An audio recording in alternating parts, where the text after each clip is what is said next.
Alright, hi guys, my name is Kyle Brown, and the title of my presentation is Are Sharks Going Extinct? So, the standard that I chose to do was S2L1, obtain, evaluate, and communicate information about the life cycles of different living organisms. In this standard, you can cover something like mass extinction because it is affecting the life cycle of different living organisms. You have to obtain the information on why it is happening and understand it. Then you have to be able to tell what you learned about it back. So I was just talking a little bit about how the standard can be incorporated into where the article is covering today, but I will go into a little bit more detail later on in this presentation. So, the current event title is Sharks Face Rising Odds of Extinction, even as other big fish populations recover. So, I'm not going to read this verbatim, but the article is covering how several fish, such as several tuna billfish species, have been decreasing in population over the last couple decades. However, recently they've been showing an increase in population due to good fishing practices and conservation. So this is just people noticing that, hey, the population of these species are rapidly declining. We're not seeing them as much. We're not taking the proper measures to make sure that they're okay. Let's start doing things to make sure that we're not killing off a species and ruining the ecosystem. But in doing so, they have created some issues for sharks, and we're seeing a rapid decline in their population. You'll see things like starvation or them being caught by accident and not even being managed properly. Right now, they are projected to lose 18 large ocean fish species over 7 decades.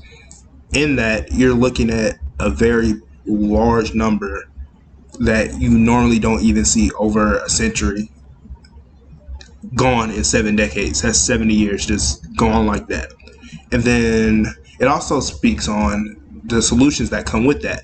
So they said some solutions related to this problem include catch limits for some species. So when catch limits are basically saying, instead of just catching as much as you can, this is as much as you can catch this week or this month, or even sometimes during the fishing season. Once you hit that number, you're done. Because what you want to prevent is starvation for the sharks or over catching them and leading to a decrease in their population, which is not good for the sharks. Establishing sustainability goals within the fisheries. So this goes hand in hand with the catch limit, as in once you establish the sustainability goals, once you reach your goal, you're good. Your goal is there for you to be like, okay, I can get this many without causing a domino effect within the ecosystem that the fish live in, as well as the sharks. And the last one is addressing the issue of sharks that are incidentally caught. Like I said earlier, they are caught by accident and they are not managed properly when this happens. So following the right documentation, doing the right steps to let them back out instead of just sweeping it under the rug or not doing what you should do properly. And in those, what the article wants to do is see if these things are working. So they want to see if the measures taken were effective to reduce shark bycatch deaths. Because it wouldn't be smart to implement all these things and then not check up to see if it's working and see what needs to be changed, what can be better. Finally, the connection to the standard.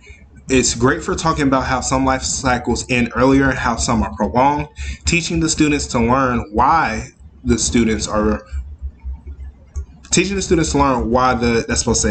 sharks are becoming extinct and what that can lead to will be great to connect with the standard. Then you can also have the students come up with ideas to solve the extinction problem. They will be able to obtain, evaluate, and communicate about the life cycle that is being cut short of a species or extended. So this would just be great if you want to do something different, really get the students engaged. You have a lot of students who are really into the marine life, so to captivate them instead of just talking about the same things as in like the life cycle of plants and land animals, being like something like even a shark can go extinct. Somebody that's high in the pyramid when it comes to the water ecosystem, just captivating them with that is something that is very important and can be done. But that is the end. I thank you guys so much for listening to this presentation. Have a great rest of your day.